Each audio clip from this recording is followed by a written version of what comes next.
Hello friends, Hindi భాష సింపుల్గా చదవడం రాయడం నేర్చుకుందాంలో మనం సెకండ్ బేచ్ బారా ఖడి క్లాస్ 13th ఉన్నాం ఫ్రెండ్స్. ఓకేనా ఫ్రెండ్స్ ఈరోజు మనం అనా బారా ఖడి అనా గుణింతం నేర్చుకోబోతున్నాం. ఓకేనా friends? Okay friends, let us start.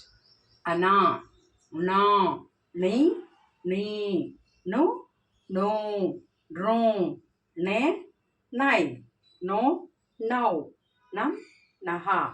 Okay friends, ఇంకొకసారి చదువుదాం.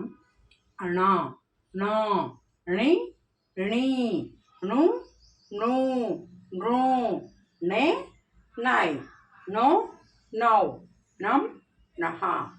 ఓకే ఫ్రెండ్స్, దీన్ని 5 times రీడింగ్ చేయండి, 5 times ప్రాక్టీస్ చేయండి ఫ్రెండ్స్. మీకు నచ్చినట్లయితే లైక్ చేయండి, షేర్ చేయండి, సబ్స్క్రైబ్ చేసుకోండి friends. Thank you friends, bye.